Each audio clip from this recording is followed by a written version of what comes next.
Le revers de la médaille.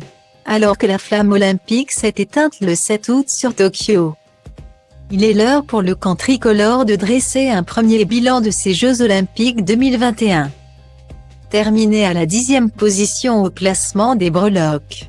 Un total de 33 distinctions bien en deçà des espérances, qui laisse entrevoir un travail colossal d'ici la prochaine échéance à Paris, notamment dans certaines disciplines individuelles.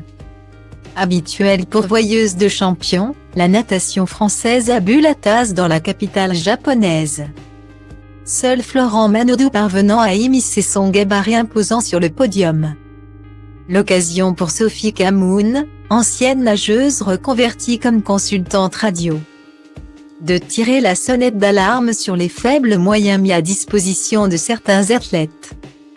Et pour illustrer ses propos, elle a pris l'exemple édifiant de Mélanie Hennick, sélectionnée pour ces Jeux comme capitaine de l'équipe de France. Avant les championnats d'Europe disputés au mois de mai, Mélanie Hennick a demandé à son équipementier de reconduire d'1 an son contrat qui se terminait fin 2020 pour qu'elle ne change pas de maillot 3 ou 4 mois avant les Jeux Olympiques car c'est toujours compliqué de changer d'équipementier pour des questions de repères. C'est un contrat de dotation de produits, juste pour avoir quelques maillots de bain, a raconté sur RMC Sophie Camoun. On lui a répondu, on te reconduira ton contrat pour 1 an supplémentaire quand tu auras 10 000 followers sur Instagram.